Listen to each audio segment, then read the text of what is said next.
think what you're trying to ask is why am I so insistent upon giving out to them that blackness, that black power, that black pushing them to identify with black culture. I think that's what you're asking. Hi, it's Riah.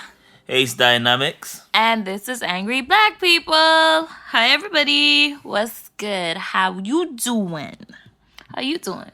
I'm good, man. It's the third day of spring? Is it? Well, it's England, so we had like one semi-day of sunshine. But yeah, it's spring, which means that the days are getting longer, getting at least a few glimpses of sunlight. And for your melanin, that could only mean blessings. Recharge. One time. I woke up this morning and opened the very dark curtains in the room, and there was sunshine out, and it was bright and nice, and I got inspired. I was like, open the windows too, let's let some fresh air in.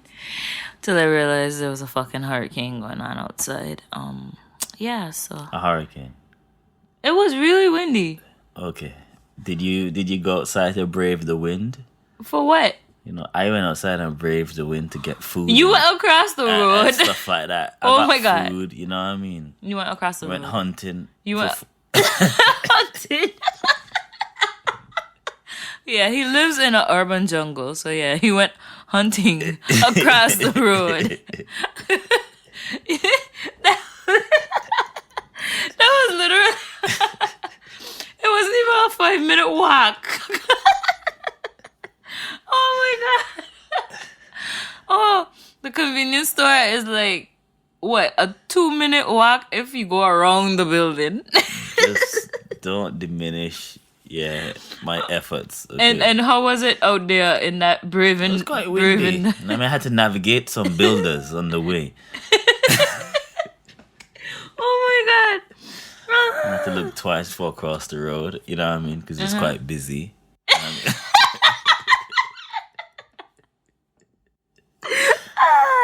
Seriously, babe? Nah, it's all good. It's all good. Yes, so he went out and done the providing, right? Yeah. That's it, yeah. Okay. And made breakfast. Okay. Yeah.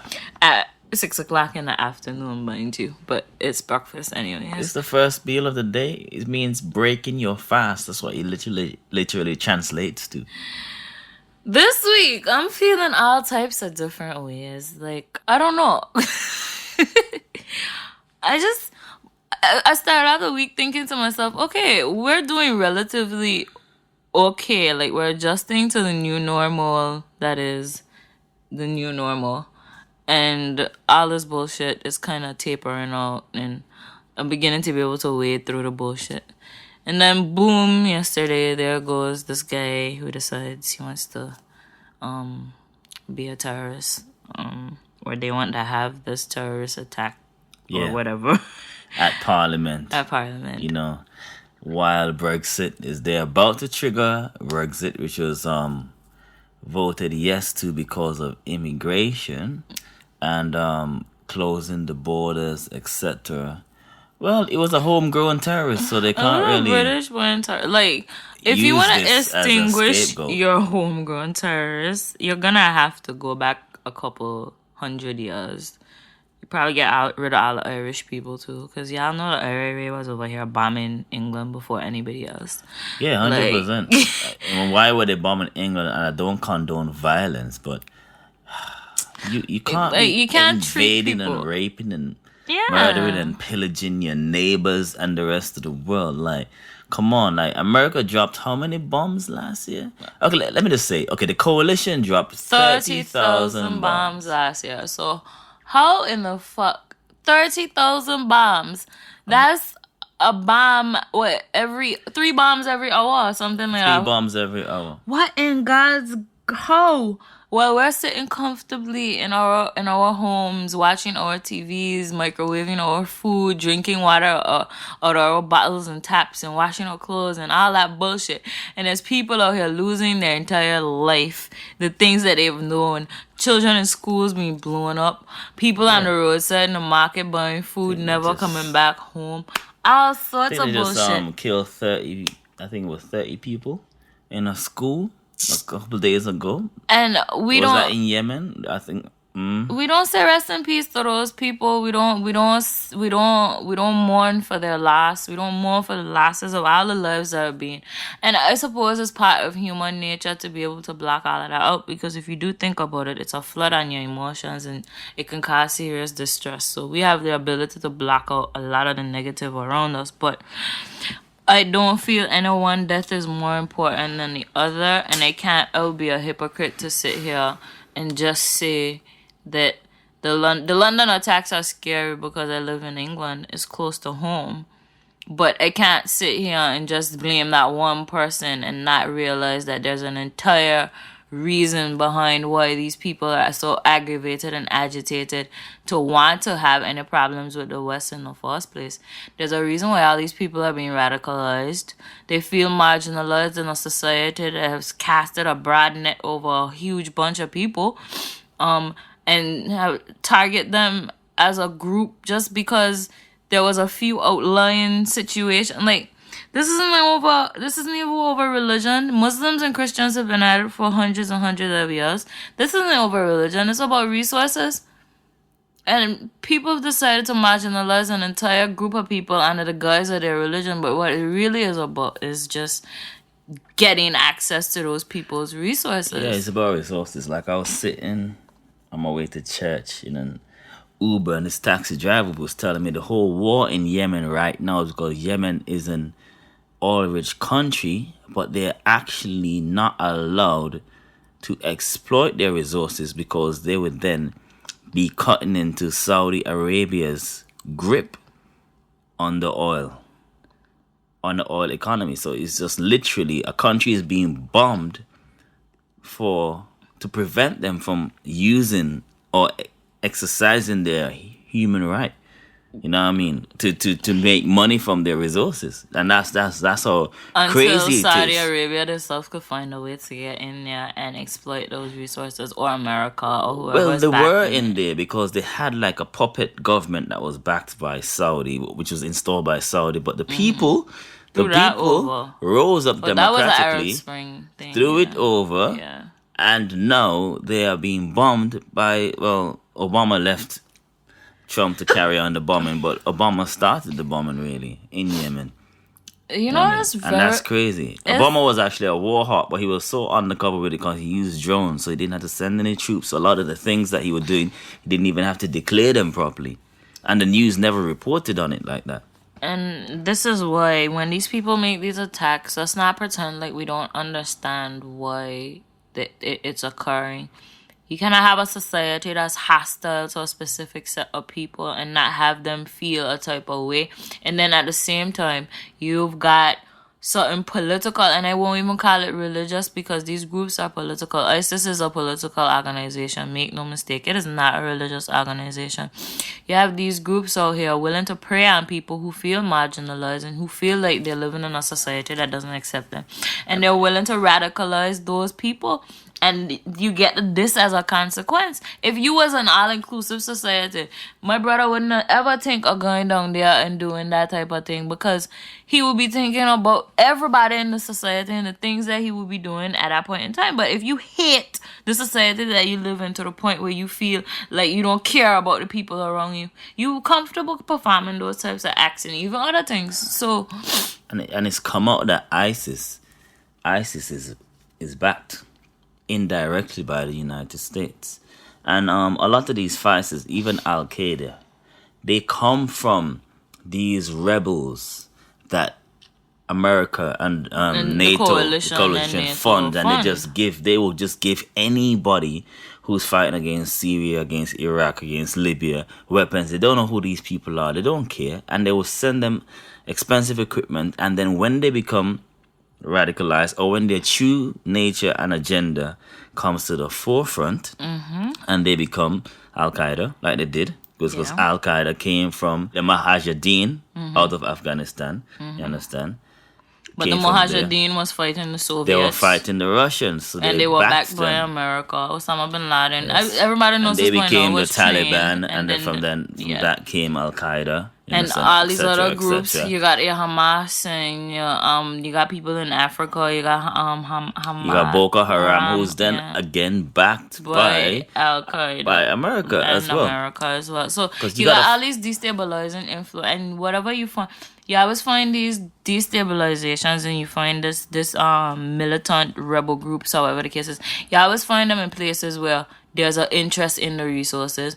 Nobody cares if.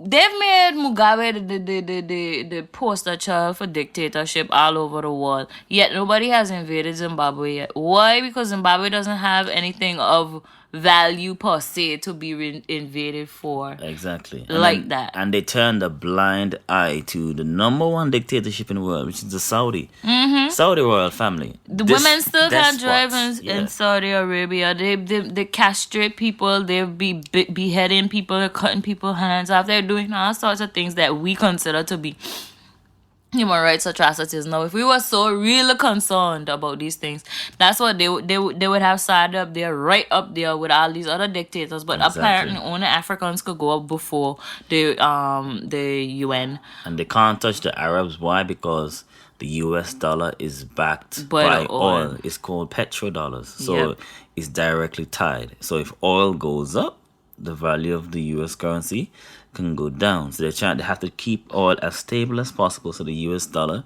can remain stable. So anytime Saudi Arabia wants, they could throw a hissy fit and America has to run coming. Why? Because they've tied their money from the gold standard to the oil standards. That's the world that we live in. It's all about resources and it's all about politics. And that's why Gaddafi died, if you don't know, because he wanted to put back in a gold standard when trading resources. 100%. So Africa would have had a gold dollar called the gold dinar, and they would have been able to trade amongst themselves using that, because Africa, if you don't know, is very gold rich.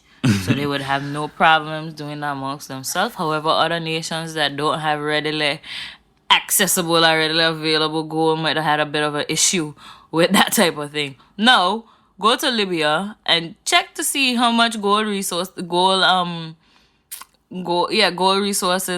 much of the gold is left. They've taken Libya had. Check to see how much it had, and then check now to see if there's still even any there. They've taken all of it. You understand? They've robbed that. That was one of the richest countries in Africa, debt free. When you got married, they used to give you money to help start your family, buy your house. Education was free. No, I'm not saying that Gaddafi didn't have his tendencies and his penances, and I'm sure, like every other person, absolute power does corrupt. So I'm not going to sit here and say that they want those in Libya who felt a type of way. But I am almost certain that the vices who had dissent for Gaddafi were far less than those who had praises for him. Matter of fact, the voices that had dissent for Gaddafi are far less than the voices that have dissent over here. Exactly. Millions of people marched against the war in Iraq, yet they still went. Exactly. Millions of students marched against the student rises and they're still intuition, and they're still done it anyway. So if you talk about dictatorship, we have a dictatorship exactly here. Like nobody agree. Like they're constantly doing things if you really think about it, every bill, every law that's passed almost is in favor of the 1%, whereas the rest of us, the 99%, we don't get any piece of that pie.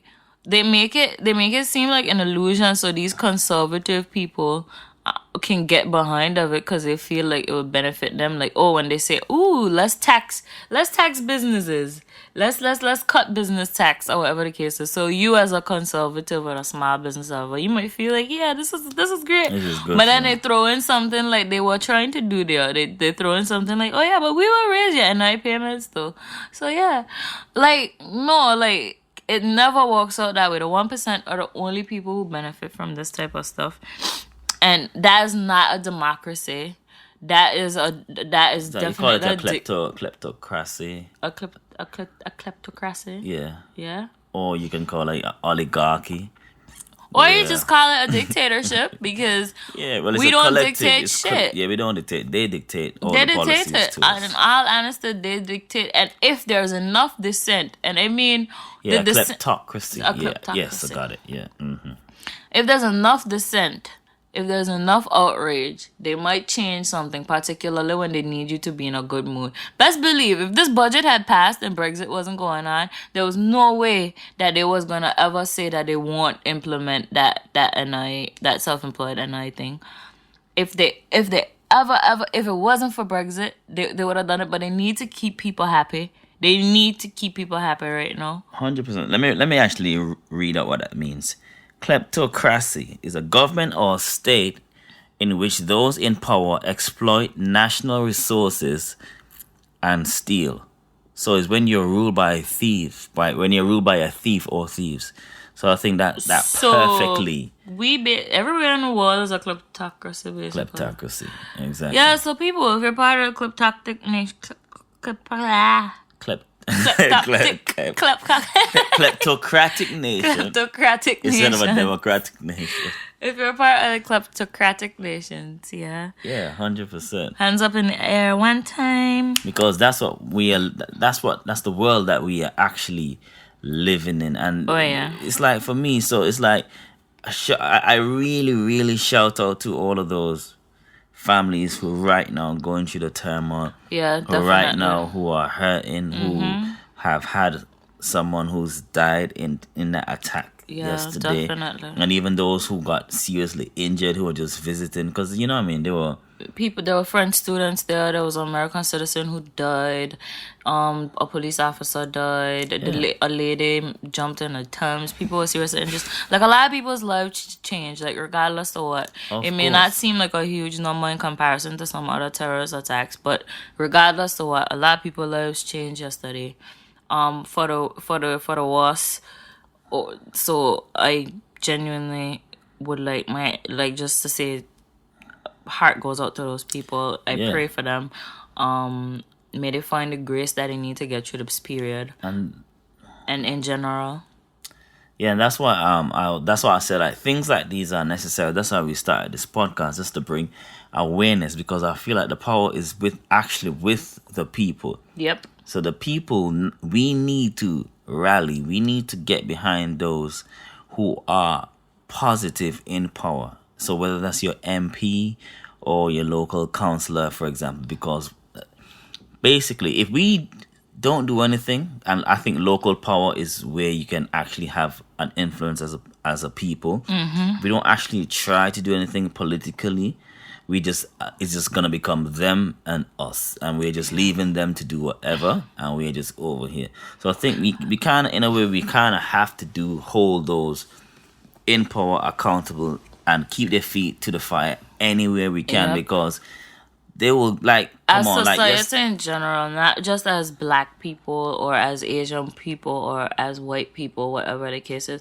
As a society in general, there's certain responsibilities that your political representatives have to you as an individual, a constituent. Forget about your demographic, how they would place you in demographics. As a constituent, they have a responsibility to you, because at the end of the day, they are in there as a representative of you. You gave them that power. Without you, they would not have that power. No, and the media needs to do a better job. Like it was pure misdirection, pure miscommunication. They put out somebody who was actually in jail and claimed that he was the attacker. I mean, found out that man was in prison serving time. They put up the wrong photos. Journalism used to be a career where there was integrity. Journalism used to have standards, and they had that for a reason. It's like the place where people was getting their information. I understand that the internet has change the way that we gather information, so we get more real-time information and stuff like that, but it does not change the fact that you have to vet things. It doesn't change the processes. If anything, it should just allow for you to come up with new innovative ways for you to do those types of things. Like, you need to background check your sources. You need to make sure that what people are saying is viable before you go out here and present it as legible information, especially in those, because in between the space of time that they announced that and somebody knowing where this man's family lived or something along the lines of that. Something could have happened that was seriously bad and the man wasn't even involved. Not saying that he isn't guilty of something, because obviously he's sitting in jail, but he ain't guilty of that. Nobody deserves to suffer over that in the first place. So like, and then when also as a media, when you put on people that you know are baiting a certain population, like Nigel Farage, for example, who said that when he actually tweeted, if you open the door to uncontrolled immigration from Middle Eastern countries, you are inviting in terrorism. Like, Middle Eastern countries, like, seriously? But you guys even know that? How many immigrants or refugees or whatever in Gaza, people want to call them, how many of these people have actually been the ones to carry out these attacks over the years? I just want to know, do you know how much Middle Eastern countries have with open arms allowed the West into their homes and now are suffering? Like, let's just name them. Let's name them. Let's name Syria. Let's name Iraq. Let's name Iran. Let's name all these other countries right now who are either damaged. Yemen, Somalia, but they're African countries. Egypt. But no, there's still the Middle East, for people who don't understand this. I said this. I think I said it last week, but I'll say it again. Part of Africa. The Middle East is part of Africa. The Middle East is on the African tectonic plate. The Suez Canal that they dug is what makes it on a map look like it's separated, because they put that body of water there between but most of the Middle East is on the African tectonic plate, therefore making it a part of the continent of Africa.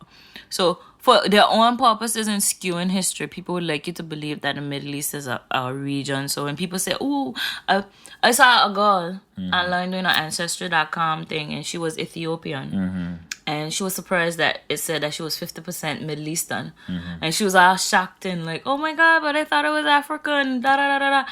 I was like, "You are African," because back in the day, before white people decided to carve up the whole thing, Africa was the Middle East, and the Middle East was Africa. Like, exactly. It was after the Second World War when they started dividing up everything. Conference of Berlin, when they went to the Berlin Convention and they decided to carve up the and call that part of land Middle East, because you see they had a plan for it, and I remember someone was talking about that this plan has been going on since after World War II. They started putting the plans into place on what countries they're gonna invade or what resources, because it's all about resources. They divided the allies who won. They divided up the world into resources amongst themselves, so they wouldn't have to fight one another again. Exactly.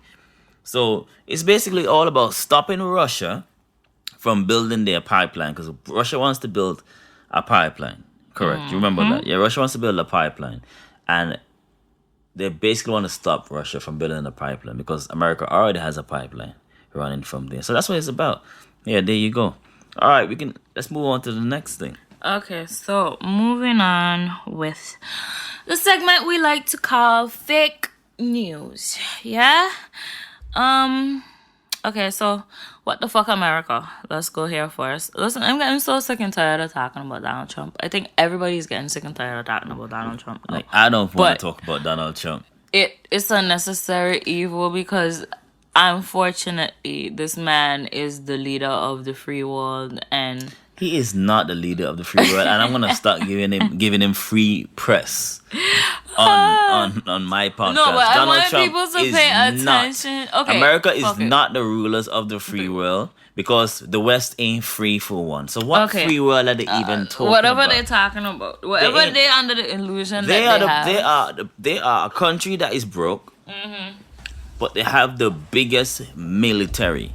Ever. So they're the biggest bullies in the world. Let's put it that way. Donald Trump is the head of the biggest bully organization, biggest mafia on the planet, which is the United States of America. You know who what are holding this current population hostage. You know what That's what it is. It's like them rich families who used to be rich like a long, long time ago, but they're not rich anymore, but they're just surviving off of the fact that their family had a name. So it's like them blue bloods who really actually broke as hell, but they could still walk around London in particular and be like, I'm a Von strapping. Yeah, 100%. But you're broke as shit. Like, you really got nothing to your name. Like, that's what America is like. America's just pushing itself around the wall. Yes. But Trump is there with his little orange face and little hands hiding behind. He's hiding behind 8,000 nuclear warheads. That will build you a pretty nice fence to hide behind them anymore, because what the fuck, America this week is, I think Donald Trump's about to be impeached. Like, at some point in time. Like, it's not a matter of if it's gonna happen, no. It's a matter of when it's going to happen, because his ties and his links to Russia and his Obama wiretapping claim have put him in a position where, one, he doesn't look credible anymore to anybody. Like, was not he ever even credible? No, okay. So he's talking about his support base. You're looking at this from the perspective of a rational individual. You have to look at this from the perspective of people who have had their view of the world warped. Like I said, Americans, yeah? And some people here as well. And other places in the world as well. Apparently, people in the Middle East love Donald Trump. He looks like a good leader. Okay, you know? Go ahead. Well, funnily enough, yeah. So he had a story going on where, you know, he accused Obama of wiretapping. Everybody from the FBI to the CIA to all intelligence agencies, including GCHQ here in the UK, had to come out and say, no, we did not have anything to do with this. We don't know what you're talking about. But yet, even his own White House is saying this did not happen. But for some reason, off of the back of this lawyer guy who's not even fired from Fox News, he decided to run with the story and say that, you know what, this is factual. So Donald Trump is really inventing his own alternative facts. In that investigation, however, they did uncover more links between Donald Trump's campaign committee and Russia. They include evidence now of phone calls. They've got flights. They've got, I think, transactional details. They've got hotel bookings. Okay, but however, not really coming to Donald Trump's defense or anything like that, but they said, though, however, he wasn't directly wiretapped, but he was he got caught in an incidental surveillance scheme, which is a wider part, also made a bigger scheme. So he was actually recorded as a wider scheme. Yeah, but point being is that he needed to be recorded, obviously, for what he was doing. No, I'm not disputing that. I'm just saying that his claims, though, but we all as know crazy that as the it NSA, sounds, but we know the was NSA not unfounded, because it wasn't unfounded, but it wasn't Obama that ordered it. And we all know that the NSA, the CIA, they walk hand in hand and they record everybody. They monitor everybody, and they got the idea from MI6 and MI5 here in the UK, who built the program that they all utilize all over the world to spy on everybody. So I don't think Trump is stupid, but at the same time, I don't think Trump is that stupid. He knew that it wasn't Obama, but he just used it as a Nobody's saying that he's stupid. No, listen. Mm-hmm. I'm saying he just used that moment, because when he found out that, okay, I was probably caught up, or somebody has listened in to my thing, he just decided, okay, let me just put it on Obama just to score political points. So let me just come out and say that Obama's done it, because he knows that he can't be impeached, so he can call anybody's name. So he just says, Obama wiretapped me.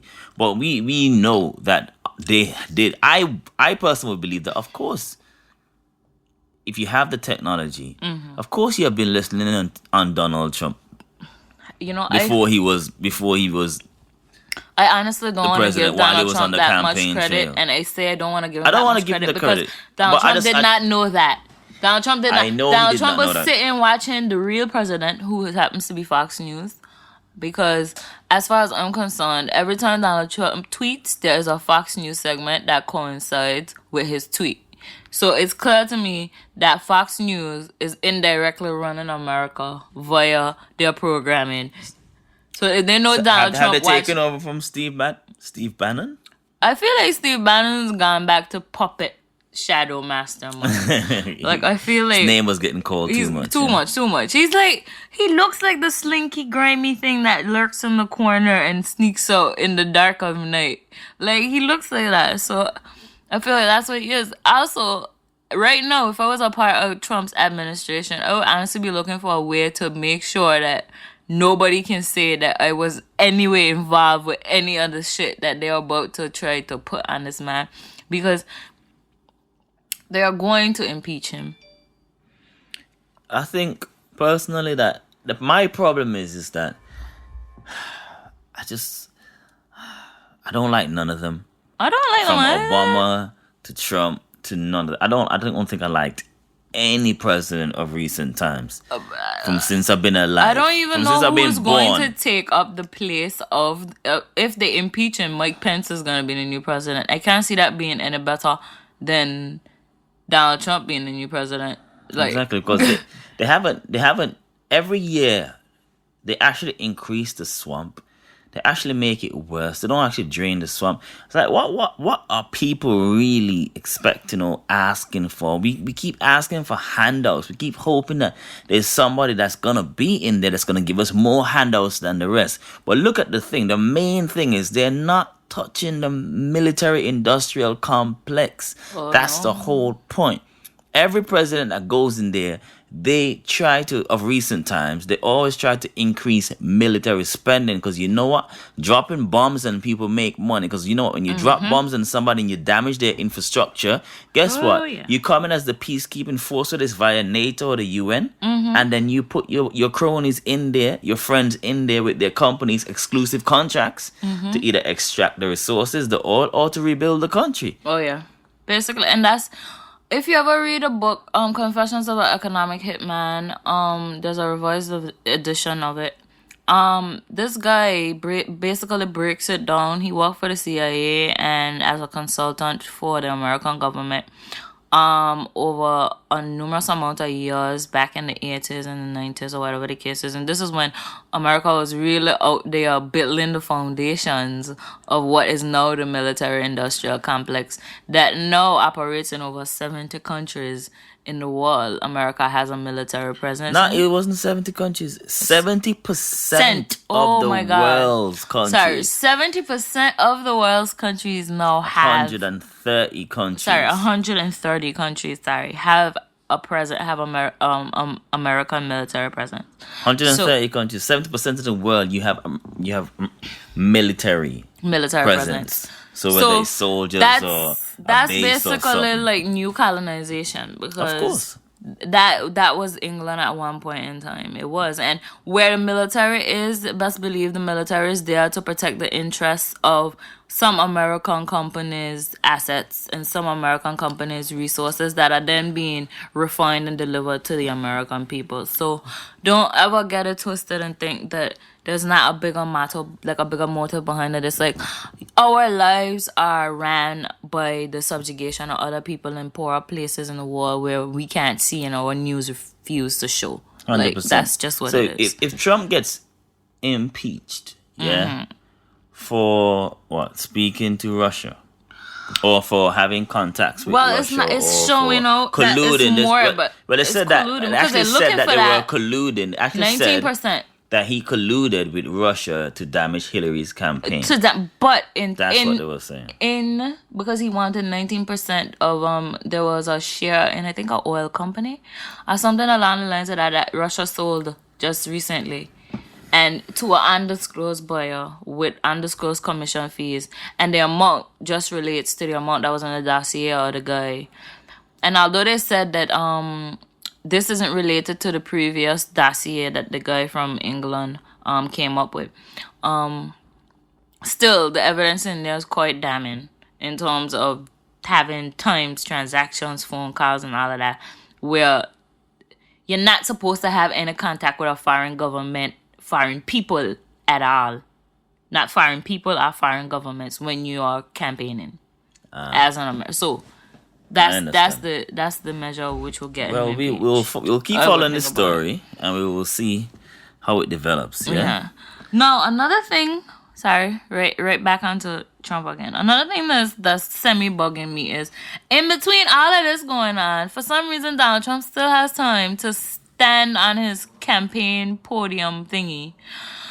I don't know why he's still campaigning. Like, you just managed to squeeze through an election. Like, what are they? Or like every time I see this like dog and pony show on the circus, I'm just like, what is coming? Exactly, like, what because the hell are they doing in the meantime? In between time, even if Donald Trump didn't have a brain, you have at least 30 to 40 people around you that could tell you, I've got one for you, though. There's some other shit going on in the news that's just weird, though.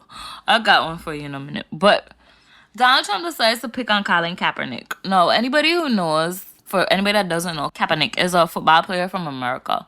And he's been kneeling during the national anthem for American football games now for the whole entire season last year. And it was causing quite a lot of political controversy because people believe that he was disrespecting the national anthem or whatever. Personally, I don't see how that racist ass anthem in the first place could represent black people, so I don't see why anybody would be pledging to anything with that anthem, but exactly. That's just me. So Colin Kaepernick, he got cut from his contract or whatever the case. So his contract was up from the team that he was playing with. And no, he's a quarterback.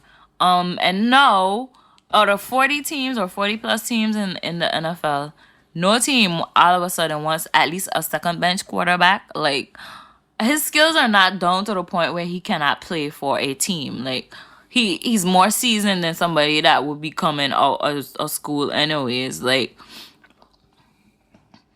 you could give him some type of opportunity. So it's clearly the political controversy that he would bring to the team or whatever the case is, or what they would interpret as political controversy, that is stopping this man from making his money.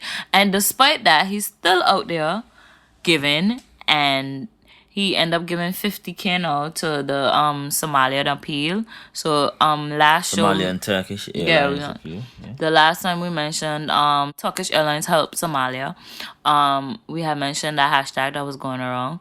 And they now managed to secure a plane from Turkish Airlines. So whoop whoop for that. And within the next coming weeks, they'll be delivering the necessary resources.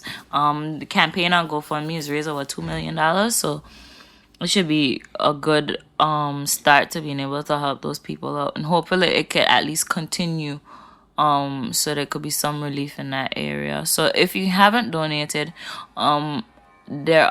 just Google the appeal and there are links that you can find. Or I might put in a link in the description box here, actually, so you might be able to click on it here. Yeah, that's cool. Like, was it Shaka Bars that was also... Yeah, Shaka Bars was involved with that appeal. So, congrats to Secret Instagram, bae. Nah, but the whole point of this is like, okay, stay in line in sports. It's like, stay in line, toe the line. You're a slave. Don't talk or don't get involved in politics. That's how anybody who's black, who's in the entertainment industry or the sports industry, that's how they feel. Yep. They feel like, I can't speak up because I will get isolated. I will get left in the dust. I will get left in the dark. I won't get any chances. So it's just a prime example of like, shush boy, sit down, kneel, chill. You understand? Humble yourself because we will take your money away from you.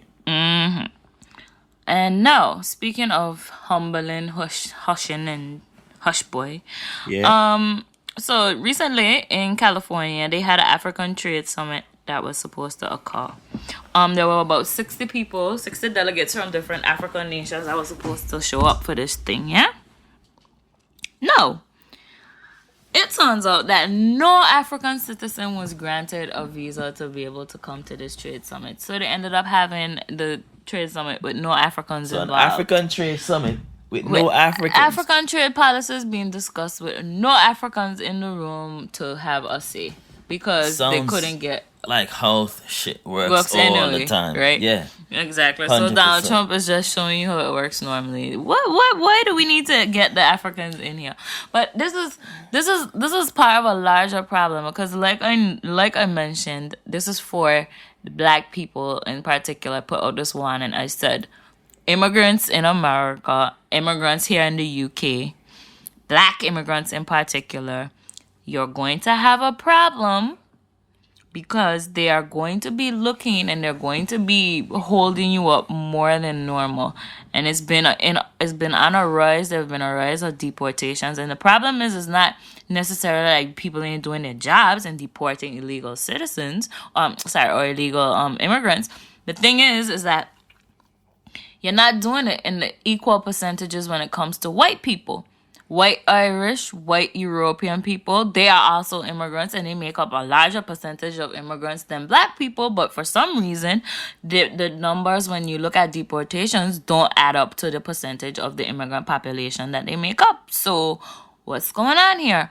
And it's a thing that's been increasing. So now they've completely halted what looks like African immigration. So Africans are just being denied visas left, right, back, and center, as are Caribbean people. So yeah, they're not. And there's about 2 million. There's about 2 million Africans in America already. You see, this whole thing is like, for me, is I would just say people. Okay, pay attention to politics. Fight harder. Africa is run by puppet governments and dictators that have been installed by the West. Like, we shouldn't even be worrying about trying to trade too tough with America. We should be trying to trade with ourselves. We haven't even successfully gotten together something like a European Union. I know.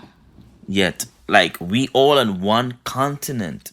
How can we not trade with ourselves? Even the African, but there's an attempt at it, which is the West African Trade Organization, and even that doesn't function as appropriate as it needs to. But the thing is that as you can see, what's going on in South Africa. South Africans don't even want other Africans in their country, which puzzles me, by the way, South Africa, because I need a South African in particular to explain this to me, because I am so baffled. Y'all got white people in this country doing whatever the fuck they want to y'all, dictating every single rule and aspect of your life. You're the black majority in the country. However, you find to have a problem with other black immigrants from other countries. Like, seriously, you choose to exert violence over and other black people. Like, you couldn't do that after the fact. Like, really? Like, y'all got so much bigger problems, and people who could actually come together and help you, countries that could actually that are surrounding you, who could provide support. You're pissing off the citizens of those countries, but by acting irrationally towards them. Seriously, it's ridiculous. It doesn't make sense. It shows the slave mentality. It shows the mental enslavement that is there. That the Stockholm syndrome that I always talk about, that is actually still there, where we love the true oppressors, and then we oppress our brothers and sisters who are just like us. That's all. Going back to the point of like these African delegates. This is what we are simply saying is that they don't want us at the table when it comes time to dictate policy about what goes on in our countries. And they are extracting our resources at such an increased rate.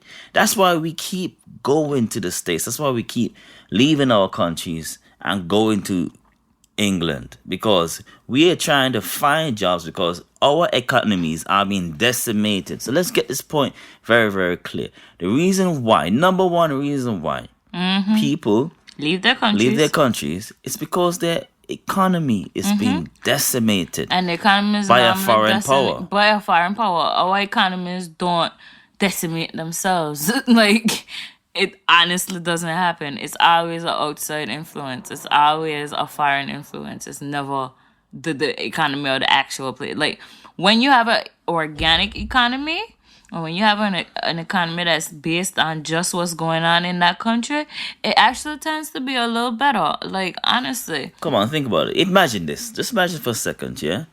You've got the sunshine almost all year round. Fruits growing on trees, river water running cold and pure, not polluted. All the beach, the trees, the fresh air. Your air definitely not polluted. 100%. So imagine that you have all of that. Plus you have a high-speed bigger internet. Houses. Plus imagine on top of that, then you had high-speed internet access, a functioning government, a functioning economy, healthcare systems, proper healthcare system, proper social care system, proper banking systems. Yeah. Even for the entertainment industry, Yeah. you had the proper monetary collection system set up, something like in the form of PRS, for example, to collect that. So if you imagine you had a full functioning country in a paradise place like the Caribbean, why would you want to leave? Never would we want to leave. We never would, but unfortunately with our independence came a whole bunch, well, with certain islands independence, there are those that aren't independent, and they also have certain limitations on what you can and cannot do. So yeah, so that's what I'm just trying to say, like, yo, seriously, this whole thing on immigration is just a myth. Let's carry on. Okay, so in New York over the this week, or yesterday, I think, an Army veteran decided that he was gonna go take his long simmering hatred of black men out on a homeless man, and he claimed responsibility for using a sword to fatally stab this guy in Manhattan. The suspect, his name is James Harris Jackson, and he's 28 years old. He drove up from Baltimore, and he surrounded shortly before midnight to the police. So the victim's name was Timothy Coleman, and he was 66 years old. He stumbled into a police station bleeding from the stab wounds to his chest and his back. The police arrested James and charged him with second-degree murder. The chief said that they wanted to increase the charge, however, to a hate crime, and that will increase the penalty. I am absolutely not shocked, but appalled at the same time, because I cannot, like, why? What, Baltimore? Like, why? Like, that's the only thing, like, why? I just want to implore people to be very vigilant. Pay attention to people that are around you. Pay attention to your sisters. There's no cases in Maryland where we've got over 22 young black girls, I think, missing in the Baltimore area, Maryland area, as well. Pay attention to your children. Pay attention to your brothers and your sisters. Pay attention to your aunties, your uncles, your cousins, your mom, your dad. Just check on your family a bit more. Check on your friends a bit more. Just make sure that people are safe. If you see your friend walking down the road and they don't have to by themselves, don't let them. Like, we have to be our brother's keepers in this time, because there are a lot of wicked, malicious people who are out there and they're actually willing to try to hurt you. And don't disregard your brother. If you see a situation not looking safe, if you see something that's out of the way, say something, do something, walk with that person, whatever the case is. Especially our young women, please, please, please, please, please do not allow these situations to continue. These little girls are missing. God knows who's got them and what are they doing with them. I think by now almost everybody has seen Get Out. I'm not meaning to make a light of the situation. It's not being made light at all, but we see what people can do with you, and that movie by no way was a stretch of the imagination. These people are out here for real, and they want to harm you, and it's just because of the color of your skin, and they don't care if you're a child or an adult. And black body parts is big. Body parts is what? Big money. We've spoken about this before on the show, and they're using us for stem cell research, all sorts. They're experimenting with melanin, taking out the different your baby's placentas. When you go to the hospital, they try to take your child's placenta. Tell them no. Take your child's placenta home with you. That placenta was what your mother would go and bury underneath a tree in the yard or whatever the case is when it died off. And that was your family. When people say that their family bloodline run in the land, that's what they meant by their family bloodline running in the land. Like, those things that type of thing was a powerful thing. You can't be just giving away your baby's food life source to random people to cultivate and use yourselves for all kind of things that are even conducive to you. More than likely, it's looking at ways to eliminate you from 100%. I mean, from the equation. Just looking at this guy, you're 28 years of age, yeah? You're a white supremacist terrorist, yeah? And you're an army veteran. And you're an army veteran, but you choose to go and get a 66-year-old, an old guy. Homeless guy. Yeah. Was already weak, hungry, defenseless, yeah? If you're so brave, why don't you go to the hood? Like, come on, like, I've never heard one of these guys going down to the black hood. People so much. Go down to the hood. Take the route of the police. Because the police are the only ones that tend to do that. The police will go to the hood and have their drive-bys and get their rocks off. Don't mistake that. The police do that. No, I'm not saying that. I'm not saying that. The police do that. Y'all lone wolf people. Y'all lone wolf normal people. Take your butts down to the... Since you're always hurt and harm, like, defenseless people. You're either killing little girls, you're killing little children, you're killing people in church. You're hurting people in places where... You damn well know they won't mount a proper defense. They won't mount a proper defense. Go to the hood and walk out there with your damn sword and see how long you last walking with your sword. See as you feel like that's what you need to do. Yeah, but they won't do that, which means that they're cowards. And you're cowards. That's why you just remember that these white supremacists, they don't use logic. You're not being rational. You're not thinking about it. You're literally out here trying to hurt anybody just because of their skin color. That's the sad part. And that's pitiful. Pitiful. On that pitiful note, we'll go to something more. A little lighter. Funny, as a matter of fact. As a matter of fact, this is fucking hilarious.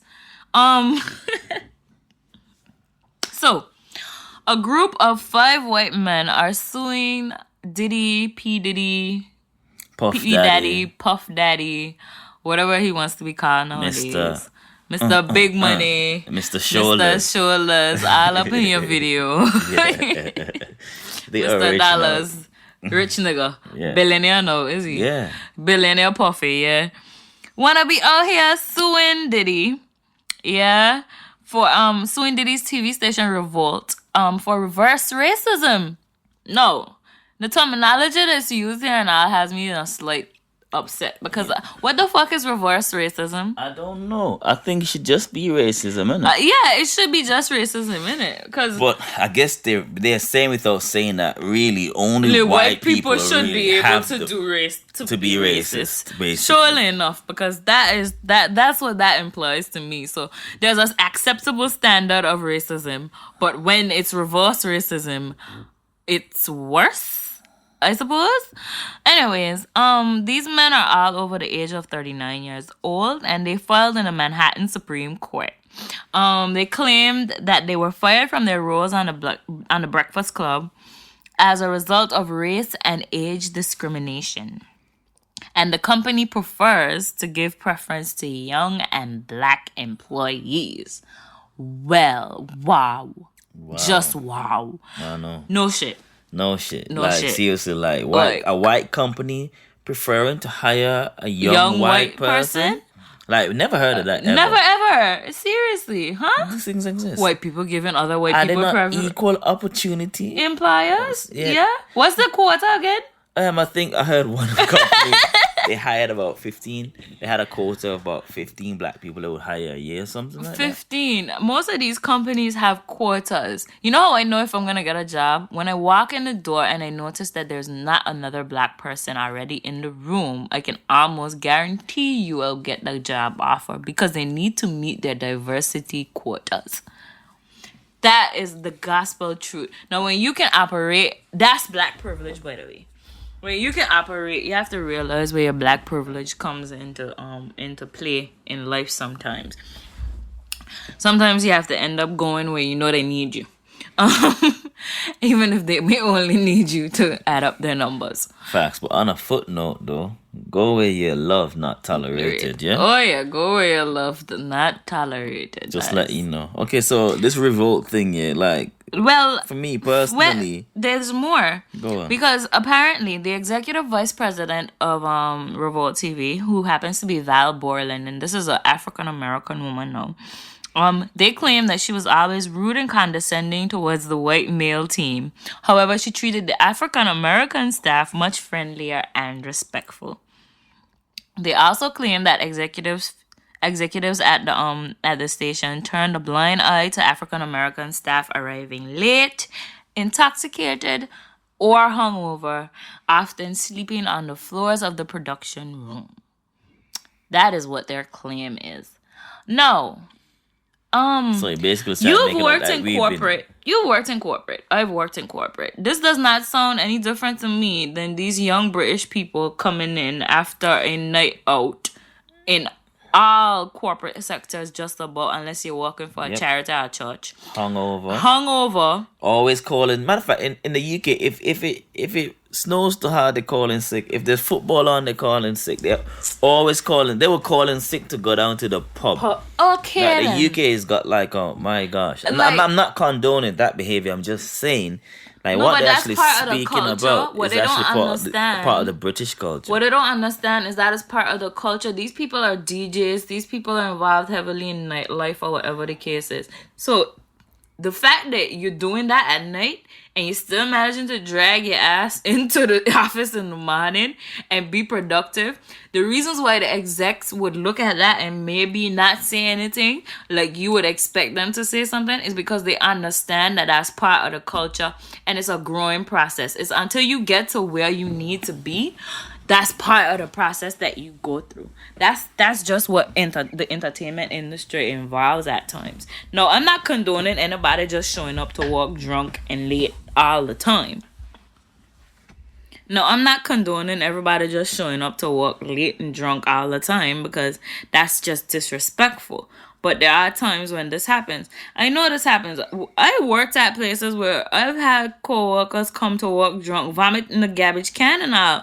Wow. Like, this is a normal occurrence. I don't understand why these people feel like they like, I'm so... So they're hurt, right? And they're now they're suing. butthurt, and they're suing. Ah, boy. So the lawyers the funny thing is, though, is Revolt TV was actually founded under congressional pressure for Comcast, the broadcaster, to carry a minority network because they didn't have any. So you got 5 privileged ass white men coming to try to sue the only minority network in Comcast for racism. Seriously? Literally. So why like, the things that they are discussing are the things that they are complaining over are things that black people can just sit and laugh at, and the things that we sit and laugh at on a regular basis that just occur at work. Our faces are normally always screwed up at work because some inappropriate shit always happening before we could even get through the door on a regular basis. That's just what occurs. So the shit that I be out here wanting to cry racism and sue over is shit that we don't go through on a regular basis over every facet of our career, our schooling, everything. As a matter of fact, in every facet of public life, we face the things that y'all would want to complain and say is reverse racism. So kudos to Revolt TV for showing preference to young black men and women. Kudos to y'all. Big up to y'all, because 100%. That's one drop in a huge ocean of entertainment that closes their doors and slams their doors in the faces of young black people all the goddamn time. Bonus Black Business of the Week. Revolt TV. Yeah, but I think like it's actually in the statement. Congressional pressure on Comcast to create or to put on a minority channel, right? Which was Revolt TV. So obviously a minority channel cannot then turn around and hire mostly white people. But that's not what they were complaining about. Anyways, they're saying that they didn't feel accepted in the culture of the company. That's what they're trying to say. They're trying to say that they weren't given preference, or they felt like they were talked down to, or whatever the case is. This is how black people feel on a normal basis. This is a part of our working life. This isn't just something that we can just go and complain about. This is a shit that y'all would make us feel like we crazy for. So the fact that y'all out here trying to sue Revolt TV for that, trying to sue Revolt TV for appreciating the culture and understanding how it is to be a young black person and what the struggles that they have to go through and facilitating that, and you're out here complaining about it because you're a little too old to understand the culture, that's your fault. What the hell are you going to apply for a job at Revolt TV for if you know that you don't know anything about black culture? Yeah, that's like me and you finna go say, okay, you know what? Let's go and do rock music, or let's go speak about rock, 100%. or let's go speak about white people issues. Oh, I'm going to go work in a bar at a punk or goth club. You know what I mean? At a goth club. Or some shit like that. Like, and then I'm complaining about like what? There are certain industries and there's certain things that have a lane. Like they do. It's like fashion. This is the reason why fashion will have you go through all kind of hoops and jumps and loops before you could even get into the door. It's because there's a certain culture there and you need to be able to keep up with that culture. If you can't, that's not... Go find another job. I'm pretty sure NBC, you was producer for Howard Stern before you produced for Revolt TV. So you have no problems being able to find a job. I'm sure anybody else will want producers. So why is it that you have to go to Revolt TV to work and then make this type of complaint? You know what we're going to do? This is how I feel about them. We're not going to even give them any more time. Okay. Airtime on our channel. Okay. Yeah? Yeah. So, like how the America's got Trump.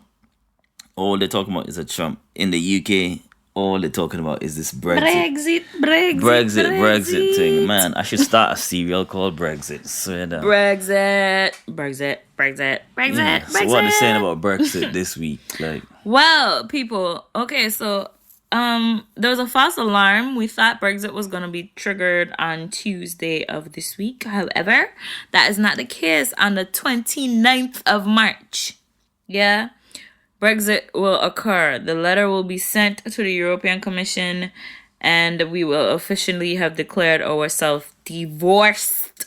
Yes, Theresa May, I use the word divorced.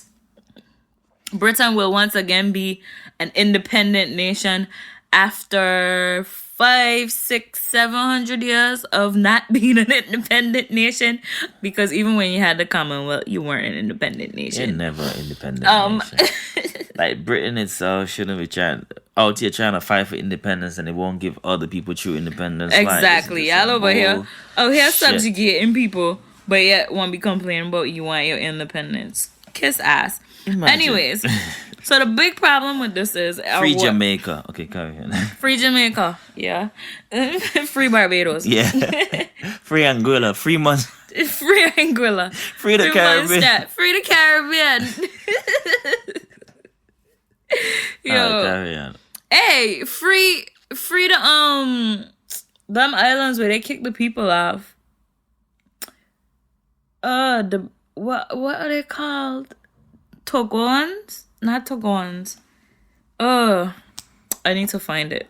But there were certain islands that are British colonies, and they kicked the people off the islands so that America could build a military base there. Wow. And then people have been fighting for their island ever since. Just kicked you off an entire island, like a whole island? Chinugans. So they just kicked you off a whole island, just evacuated the whole island and just gave it to America to build the base. Yeah, basically.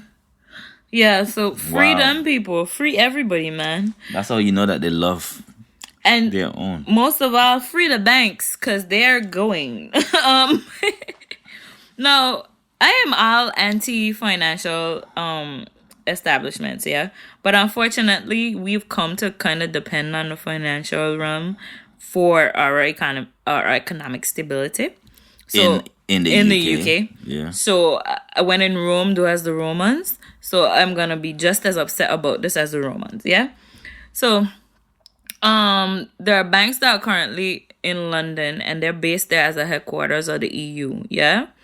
When the process to get out of the EU is triggered, obviously, they're gonna have to start considering where their new head will be or where their new headquarters will be, because they won't be able to work in the UK in the same way. Obviously, not the same regulations and all of that. Yeah. Mm-hmm. So they're being offered a pass on the lengthy entry test by regulators in the Eurozone if they choose to leave London and move over to Europe. So they will waive the examination of the financial models that big retail lenders and investment banks use to determine the risk on their mortgages or derivatives, as long as the bank meets the standards by the British regulators. So as long as you meet the standards now by the British regulators, you should have no problem being able to. And And in case you don't know, like that type of paperwork is what will slow things down because you have to absorb risk over a long period of time. So if you're a bank that will be filing to operate in the EU, normally it would take 2-3 years of them just looking at how your risk analysis and looking at different models, systemic risk models and all of that, looking at your capital requirements, your liquidity requirements, all sorts of stuff. And they would then make a determination off of what happened, like your stress test and all of that. But waiving all of this and just allowing them to walk on in with some paperwork or whatever the case is. So you've got banks like Goldman Sachs International. This is the first one to actually step up and say, you know what? We've already started migrating important jobs to the continent. They're starting enhancing their offices and technologies in those places. And this is significant because there's a projection that shows that about 222,000, yeah, that's the number, 222,000 jobs could be moved out of the city of London to Europe. So I'm just looking at it like there are going to be some empty high-rise buildings, you know? Yes, hopefully that rent in London might come down. Hey? Might have to get one called, building called with the angry black people sign on. What's unfortunate, though, no, where this becomes unfortunate is there's a lot of businesses that then are kind of in symbiosis with the banking industry. So you kind of got like the insurance industry, the real estate industry, all of them kind of underneath of the banking industry. No, I'm talking about just the banking industry existing in London. So there are a lot of spin-off like companies that offer services to the banks and all of them stuff like that. So obviously if you move, then you're affecting is a big effect on small businesses.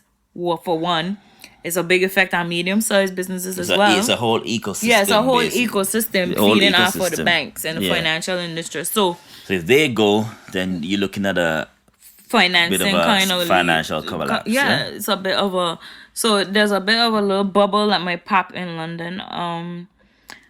Real estate definitely is gonna take a hit because obviously the prices in London now are ridiculously inflated. That might be good for Londoners, so the next generation might actually be able to afford housing. However, I doubt that will change. Like, I highly doubt. It's not gonna change straight away. It's like when even when after the oil prices went down, it took so long for the price to drop at the pumps. It took years. London's gonna become a whore, though. London's just gonna become a big financial whore. London is gonna become the biggest. Believe me when I say offshore banking is going to be their way of life. You heard it here. I'm telling you, that's the only way that they can go. Because there's 60 million people in the UK. Mm-hmm. That's not enough to facilitate headquarters of anything. If any, no, like, in all honesty, the UK's GDP, its budget size, everything along the lines of that was partially related to the fact that you were the window to the EU. Now that you're not, what's the benefit of being here, to be honest? You were the window for the EU for Americans and other people who spoke English because it was easier to set up here. It was a more welcoming atmosphere, particularly if you weren't familiar with other European languages and stuff like that. And their regulations here are quite lax. Your Commonwealth law was already in line with most of the world, so it made it easier for people to commute here, and it made sense. But no, when there's no reason to be here. The market, and this is what people aren't saying to people in England. If England truly wants to stand as independent, yeah, what do you have? Because before, when you were quote-unquote independent, you had a vast array of nations under your empire that you was pimping out and exploiting, and you was able to build your economy and trade with other countries. You had the Indian tea trade, so the British East Indian Company was making hella money with your tea trade and China. Your salt trade and sugar and all of that. So China as well, the Chinese tea trade. So like they had resources that they were trading with other countries. Yeah, they had America. Yeah, they had America. They were trading with America. They were trading. Well, tax in America quite high. So the last time that you were a proper empire, that's what you was doing.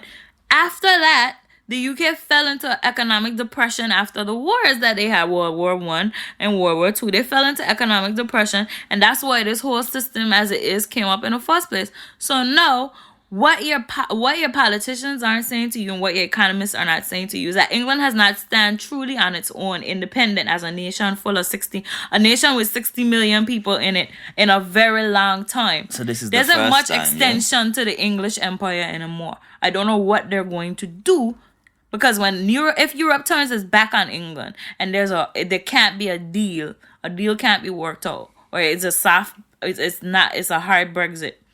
The UK is going to be the one that ends up suffering, because all Europe really needs from England is fish. Seriously. That's the only thing. I think they're trying to revive the car industry right now. Let's just hope that goes Toyota, well. I think Toyota, one of them moved their factory back here recently. They're trying something, but you know what? God's got us, yeah?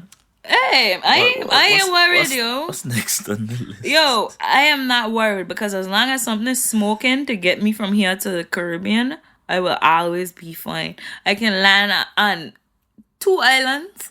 I can land either on Dominica, Anguilla, and it'll be absolutely fine. I don't care if I gotta live in a little hut near the beach and near the river. I know I won't die. As long as you got the beach and sunshine, you're happy, yeah? Yeah, I could live that life. I'll become a turtle. Anyways, no, I just got 2 more things here that I find to be. We got a lot of shit going on in fake news this week. I mean, sorry, just take up the whole thing, really. In New Jersey, this ain't in Georgia, not Carolina, South Carolina. This ain't nowhere in West America, yeah. Mm-hmm. This is New Jersey. Parents are outraged after a 5th grade class had a mock slave auction and a black student was sold to bidding white students. Wow. In 2017, the education board tried to justify this by saying that they wanted to give their children authentic historical experiences. Authentic historical experiences do not involve... Listen, I understand. Listen. Wow. Well, that black kid, he got a... authentic historical experience. The black kids sure as hell did. Yeah, the white kids too. But unfortunately, they all did. The white kids get, unfortunately, in life, white kids get a historical experience every time they walk out their door with their white privilege, and we get our historical experience every time we walk out our door with our black privilege. So I haven't been feeling much.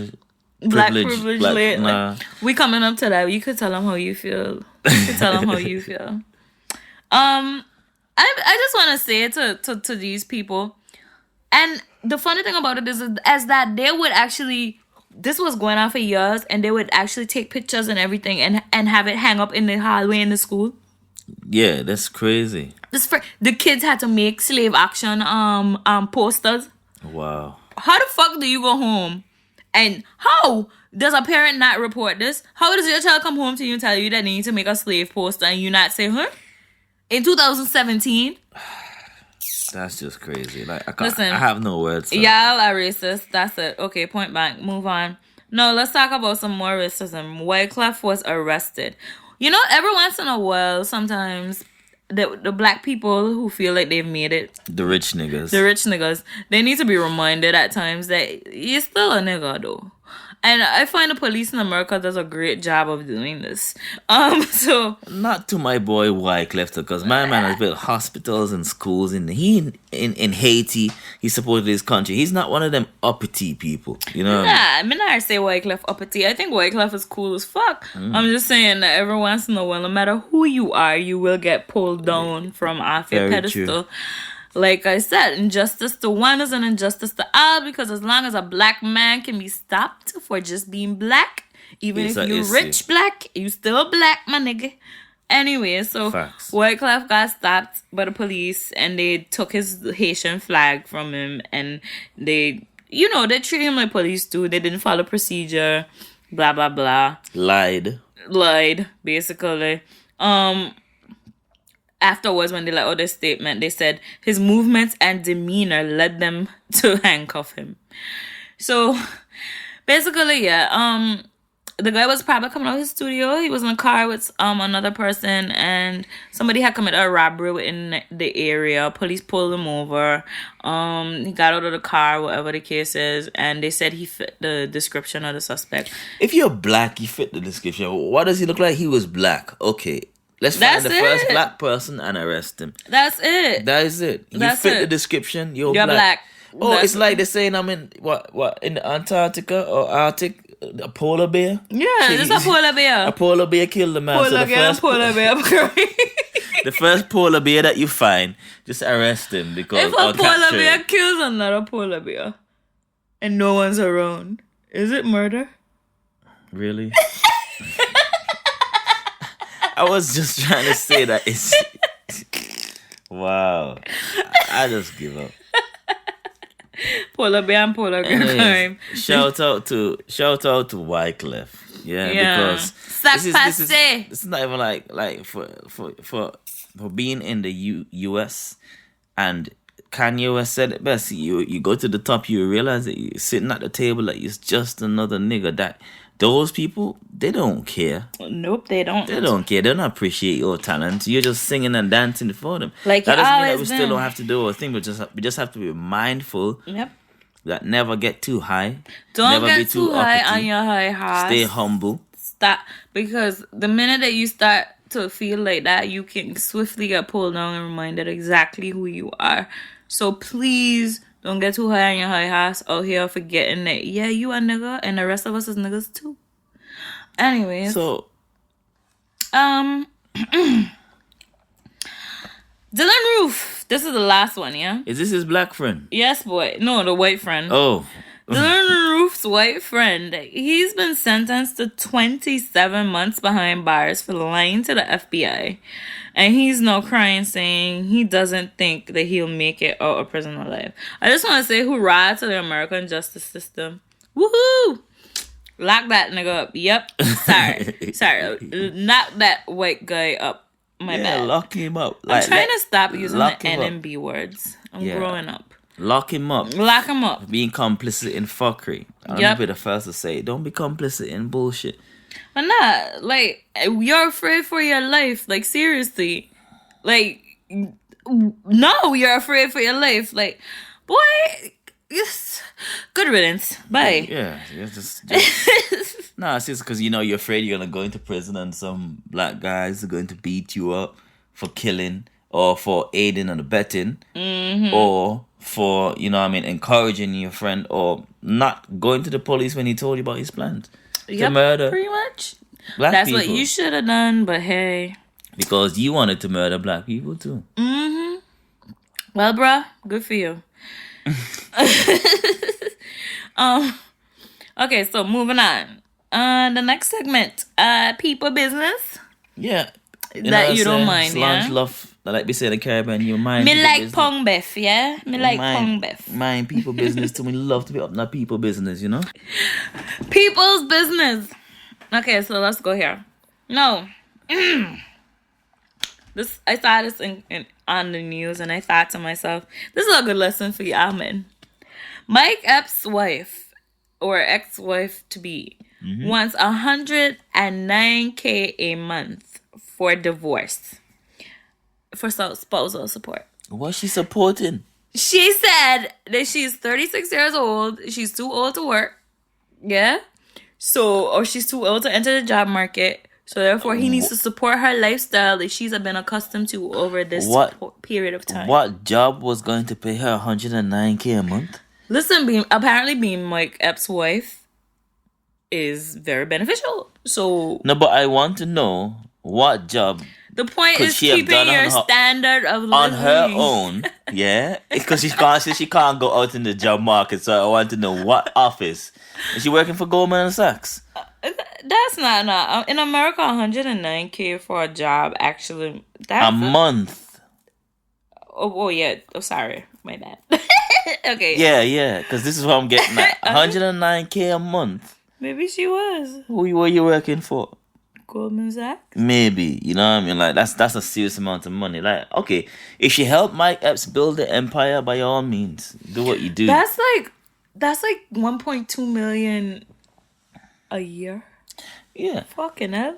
Yeah, I mean, shit, athletes can get paid 30, 40 million a year. Some people get paid $150 million a year doing what they're doing, whatever. But it's like, if she built the empire, hurrah, hooray. If she didn't build the empire and she's asking for 109K. Also, so she was in there shooting in the gym. Yeah. And then she could get 109K. Well, like, if we building and you're there, I'm crying on your shoulder and things don't go wrong, you're giving me advice, you're holding things down at home while I'm out working, etc. So like when you're a small business owner, your wife probably might end up being your first secretary that you've ever had.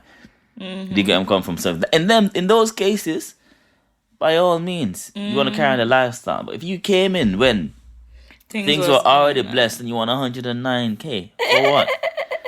Nah. Aye, for life, boy. For life? For who? Nah. I'm moving back in.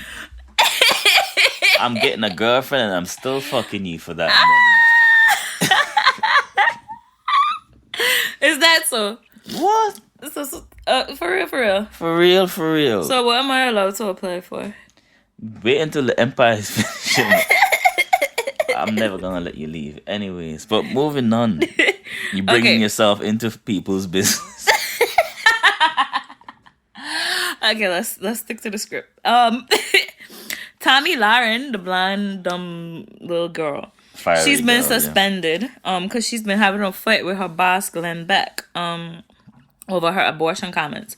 So basically, Tommy Lauren went on to say that she is pro-choice, that she does believe that women should have a choice with what to do with their bodies, because she is for non-government intervention, and that means that government shouldn't intervene in anything at all. So she's for smaller government. So that means they shouldn't intervene in abortion, and they shouldn't intervene.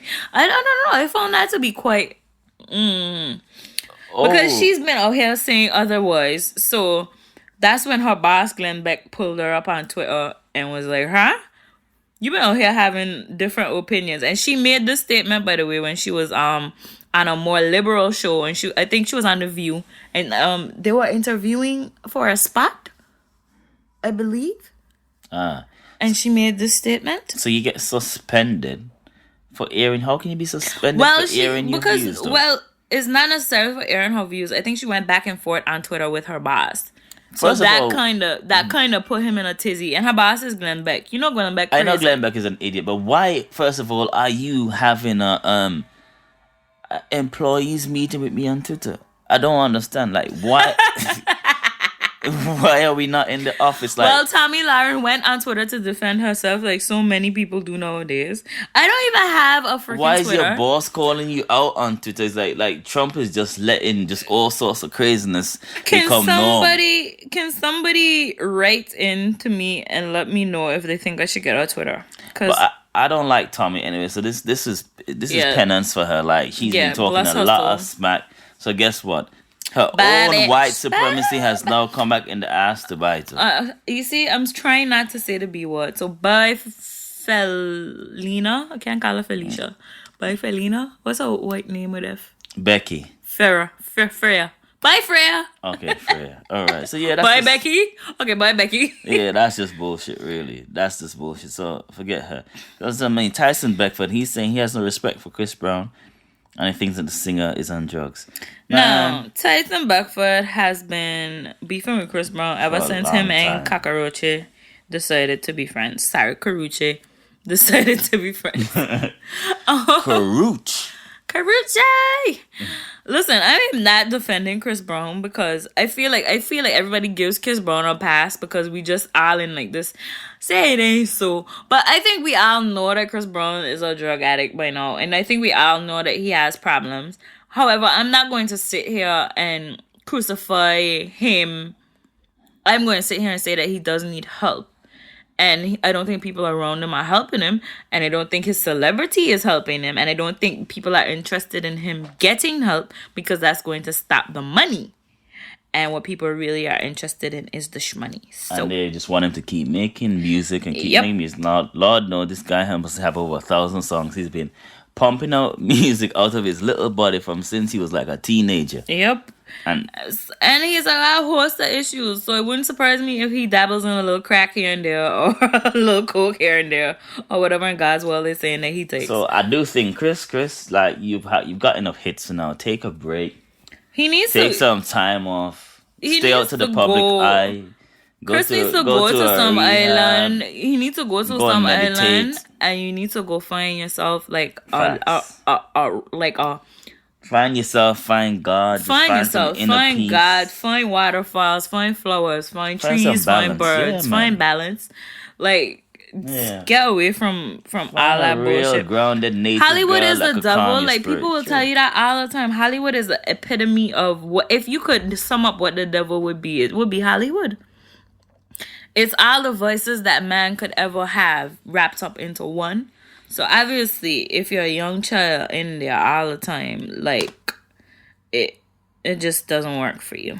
Yeah, so Chris, just find some solitude. Yeah, that's what we're saying. Yeah, find some solitude. Find some solitude. You are definitely talented, but you cannot depend on that to take you through the rest of it. Like, you really need to fix up now, bro. Yeah, so you got Tiny and T.I. credited on The Shape of You. Not Tiny and T.I. Because I don't think... Tiny and Candy Burrs. You know what? She's so obsessed with like all these reality TV shows that she's put Tiny and T.I. But yeah, I know it was the writers of TLC's. They've been credited. Scrub, I don't want no scrub. Scrub is a guy who can't get no love from me. On the passenger side of his best friend's ride. China. Okay, sorry. Anyways. Yeah, 100%. That one. Also, that's why you were telling me that I need to get a provisional today, yeah? But yes, you can. Holler at me. Ed Sheeran, he's been biting a lot lately, man, in the terms of from black music and music from the past. I think Ed secretly wants to be black, because every time I look at his Breakfast Club interviews, it's like he wants to morph into Charlamagne. Like, secretly, it's like he secretly wants to become a Charlamagne. Nah, he's a cool guy. He's a cool kid. It's just like, I just think from the start, I just feel like you should just give the credits. Don't wait for someone to come and say, don't wait for people to say does this sound like... Or just pay the guys their royalties, man. They work hard to get that melody. They work hard to get those lyrics. They work hard to get even that harmonic structure. So just pay the guys their credits and pay the guys their money. Simples. Ed, I know you get in the room with a lot of these, because he did say that his album was very influenced by the Ghanaian artist Fuse DOG. Yeah. So I do feel like you need to realize that a lot of these artists have a lot of black influences when it comes to their musical style. So if you hear a certain melody or whatever the case is, don't just take it as gospel and run with it, bruv. Do your detailed research. I need to stop doing this bullshit. Nah, 100%. So we're going to a segment called What's on Our Mind. What's on our minds? Okay. That was all Riah. What? You came with that on your own, fam. But I like it. I like it. Do your thing. Whatever. Anyways, yeah. What's on my mind? Like, this week, you know what? People who pretend like they don't know why you and them fell out. This irks me. It irks me to the core of my existence, because I am one person where I'll give you the opportunity to fuck yourself up, and then you can go ahead, fuck yourself up, and then remove yourself from my life. Like, I have no problems cutting your rope. Like, I don't have a problem saying bye. I don't have a problem not talking to you. I don't have a problem with any of that bullshit. Like, I am not that person who is going to be sad over losing your friendship. Unfortunately, that's not how I set up. Because if I am to lose your friendship, that means you did something wrong in the first place. So it ain't gonna hurt me one bit. So when people out there acting like they don't understand why people and them aren't friends anymore, or why situations have disintegrated, particularly when you have relationships as well. When you and somebody break up and you go out there and you talk all sorts of reckless ways about them, and then you expect you and that person, and then you go around telling people, oh, they don't talk to you because of the person that they're with. That's not the reason why they don't talk to you. They don't talk to you because you spit their name recklessly out your mouth every fucking chance that you could possibly get. Exactly. Like, that's what you people do. You stop talking to somebody or whatever the case is, and you feel the need to slander them left, right, back, and center. And that is not how people should operate. That's not what you should do. If you have a private issue with somebody, there's no reason why you need to take it public and you need to go and spread rumors about the person or whatever the case is. Stop trumping on social media. Yeah, like stop being like fucking Donald Trump on social media out here complaining facts. And people have like made statuses about me and I just sit there like I'm not even gonna comment on it. Like I'm not even gonna respond to it. Like because I'm above that. I see that as above that. If me and you sat down and ate bread together and we fell out, that's it. Like it. The world doesn't need to know. Your secrets should die with me and my secrets should die with you. That's just the way that it is. And that's relationship wise or whatever the case is. That's just what honor is. That's just that should just be an unspoken code. Like nobody needs to tell you this. That's just what it is. Respect. We live in a time and sometimes things have a natural end. Yeah. Understand? You come at crossroads sometimes and I'm gonna have to go left. You're gonna have to go right. And that's just how it's sometimes. So end of the day, you don't have to be all up in your feelings. And I think that's what it is. People are too emotional. People don't look at things logically. Nope. They just look at things emotionally. They react out to emotion, burn and damage bridges. Yo, by all means, burn bridges is the right thing to do. But people just burn, damage, break down the bridge, rip up all the bricks out of the bridge, like, and then there's no hope or chance for them to even get back if me or work and you things out later on. If me and you stop talking, that doesn't mean that I won't be able to do business with you at one point in time. I won't be able to put aside my differences with you so we could work together for a common goal at one point in time. Doesn't mean that. It just means that I won't be your friend. And sometimes some people just can't take you not wanting to be their friend. They can't take them not being in your business.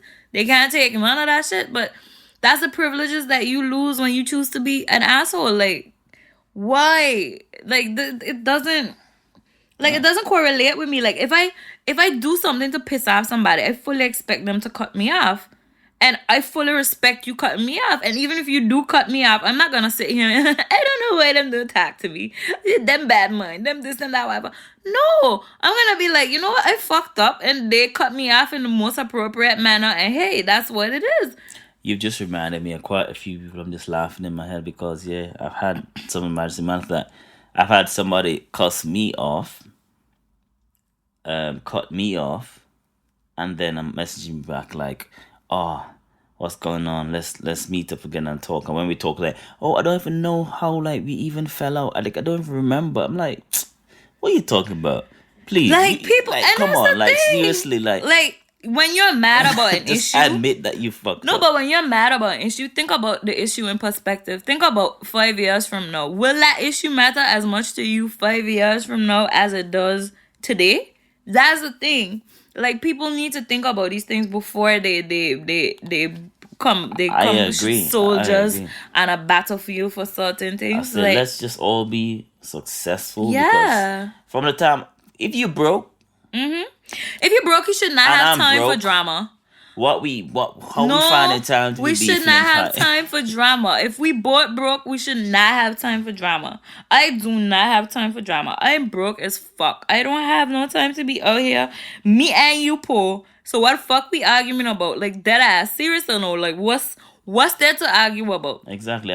We can spend our time doing more constructive things, and that's how I feel. Definitely. Like, and I mean, that's where I'll leave it. And for me, what's on my mind is how I feel about this thing is like, man, I say to people, go where you're loved and respected, and not where you're tolerated. And that's what's on my mind this week, because I've realized that there's a lot of latent racism out here. Yep. In all walks of life. So always be. Even if you got to spend that extra money to be happy in yourself and be comfortable, spend that extra money and be happy in yourself and comfortable. Don't put yourself into situations where people are looking down on you or you feel less of a person. because you've put yourself into that situation. Nah, let's not do that to ourselves, because we're already experiencing so much things out here. So like, yeah, just stay where you love, and man, much as often as you can. Can we just highlight the fact that when you're a young black person out here and you're trying to make moves, yeah, and you're trying to do things, people always complain about racism and stuff, but people never really put it into perspective for you. And being a young black entrepreneur, you tend to have to learn things the hard way. Like, nobody lays out the blueprint for you. Your mentorship might not be the same as people from other races might have. You don't have the same resources. You don't have the same ability to raise capital and all of that. But at the same thing, they're asking you for more money for the same things just because of the color of your skin. You're required to spend more money and incur more expense just because of color of your skin. And I think that's very unfortunate, particularly when you've got places touting diversity, etc., etc. But it's not really diversity. They really don't want, it's a quota. They really don't want you there. They don't want the uncomfortable silence in the room. They don't understand your culture. They're culturally clueless. People don't understand the culture. And when I say the culture, I mean black culture, because whatever you want to say, we have our own way of doing things. And it's the same thing with businesses or whatever. Look at what happened at Revolt TV, etc. Learn how to... If you're going to let people into the fold, let people into the fold who understand the culture. Do not let people into the fold who do not understand the culture, because you're going to end up with lawsuits and all sorts of other things 100%. On your hands. And I will also say as well, know your worth. Know the worth of yourself. Know the worth of your business. Mm-hmm. And also price yourself to that worth. Yep. And when you price yourself to that worth, don't actually allow anyone else to come and undercut you and start haggling your prices. Mm-hmm. And that's in anything that you're doing. So whether you're at a job and they're saying, oh, we want to pay you $6.50 an hour, and you know that you're worth £8 or £9, fight and struggle and hassle and push and search for that job if you can. That will pay you that £8 or £9. It might take a lot longer to get there, but go and strive for that instead. That's just one example for those who work. And those who are in business, when you set your prices, don't allow anyone to come and try and just constantly be knocking your prices down, because they won't respect you. Set your prices for your business in a way where you are fully compensated for. There's strategic ways to price in. And if you are managing your business in a way where you're floating and you're seeing your way, price your things in a way that covers your overhead costs, etc., that gives you a way to see your way out of business. It's 100%. So yeah, let's just 100%. Let's just do what we know we can do. Yeah. Yeah, and do it to the best of our ability, and make sure that we are charging the right thing so we can eat at the end of the day. Because this is becoming, and I know people are thinking, oh, what he's saying now, this is not what I'm doing. But I'm telling you, the world is going to become, and it is becoming, the world of entrepreneurs. You're going to find that you will be losing your jobs in the long term, in the future to come, and you're going to have to then go and start something for yourself, because that's the future. Artificial intelligence is real, and it's coming in a big way. It's not like it's not like you're thinking. They're putting automated intelligence to work as writers. They're putting artificial intelligence to work proofreading, doing all the things that people are employed all over the world doing. Jobs that would be considered secure. So it's not only just manufacturing jobs that are automated. Believe me, a lot of office jobs, financial services, all of them stuff like that, they're becoming automated as well. I just saw, I think Wix had a website builder that was a robot. AI website builder and stuff like that. And for somebody like me who in web development, that's quite scary, because it's like, okay then, but I mean, there's always going to be things that you can't replace: a human touch, human eye, detail, emotion, all of them stuff in. But obviously, there are going to be avenues where you will lose your job, like point blank. 100%. So, head to our Black Business of the Week. Black business of the week. My black business of the week is called My Ebony Box, and you can visit them at myebonybox.com. And it's a beauty and lifestyle box company for women of color. So, there are certain companies out here who will offer you a box with like makeup and different skin creams and toners and perfumes and beauty products and all of that, lipsticks and all of that stuff. And this is very similar, but for a lot of colored women in particular, when you get this box, you might get a shade of concealer or something along the lines of that. And it might not be right for you. You might get something that just doesn't work with our skin, or it doesn't work with our hair, particularly 100%. hair. So I've seen dark-skinned black girls with light-ass makeup on their faces. I'm just like, what are you even doing? I think that's called highlight, babe. No, it's not highlight. They got something. They have the wrong. Or the wrong shade. Wrong. Wait, what you call that thing? The first layer that you put on foundation. Yeah. Yeah. So the wrong foundation, the wrong highlights, and it just looks weird, man. Okay, I got you. Yeah. Well, this My Ebony Box should take away all of that. You can visit them on Instagram as well. It's called My Ebony Box.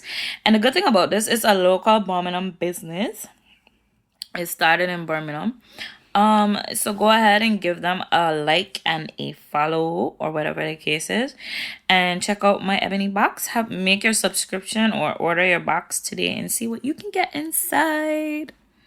Yeah, and my Black Business of the Week is actually SBTV. Shout out to Jamal Edwards for making a documentary on depression, and mainly actually focusing on men who suffer from depression. Didn't even know that 3 out of 4 suicides in the UK are actually men. So I didn't know that. So shout out to him for actually highlighting such a grave issue and for bringing that to light. I think Stormzy spoke about it.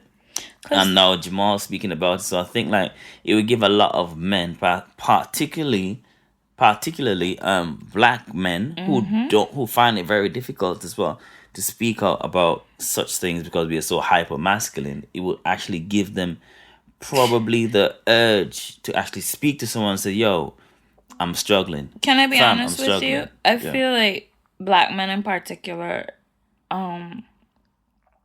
just by what y'all face in life in general, I would expect y'all to have some sort of mental struggle. Just having to fight for your mind enough to deal with daily life. I would expect there to be some sort of mental struggle involved. 100%. So the fact that we pretend in the black community like mental illness and suicide and all of those stuff isn't an issue. I will say suicide might not necessarily, I don't know what the numbers are in terms of black people or whatever, but I say suicide might not necessarily be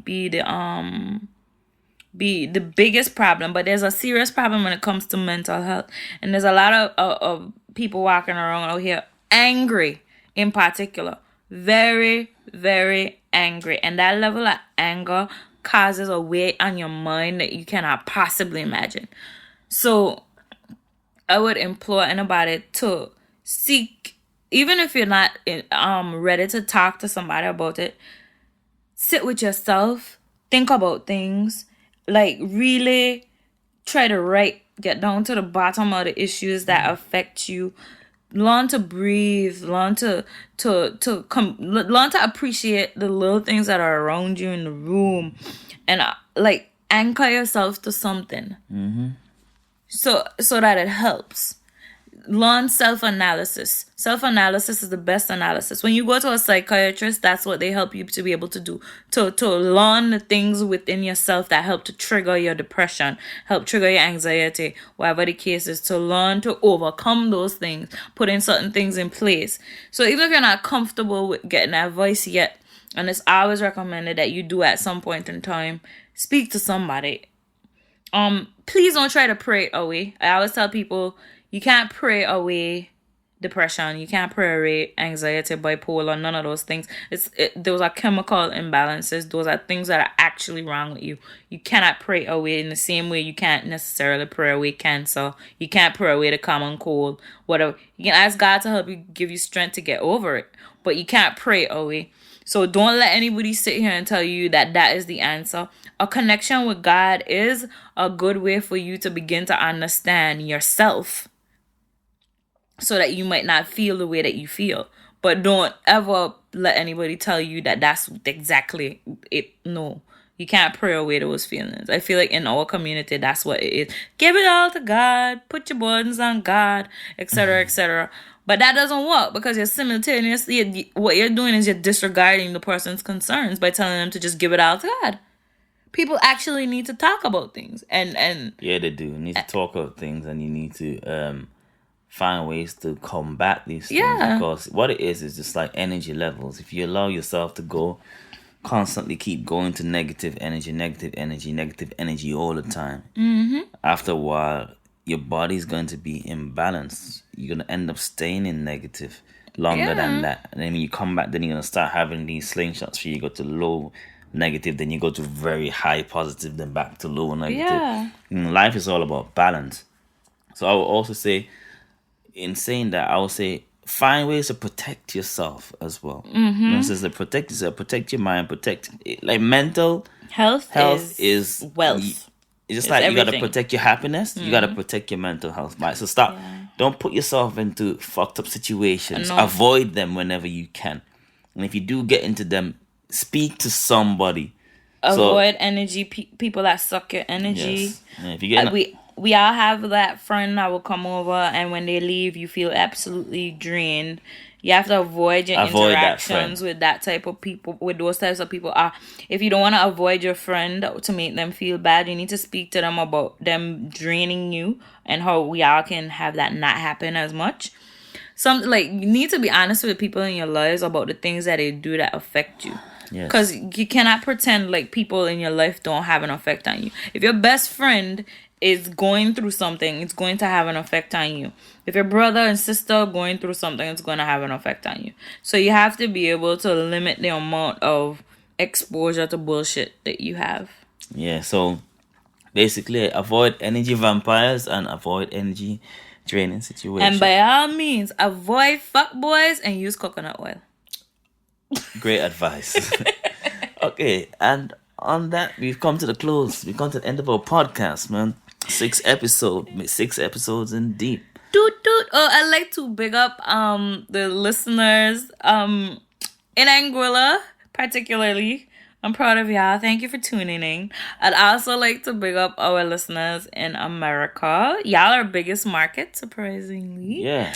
And UK. How y'all letting America get in front of y'all?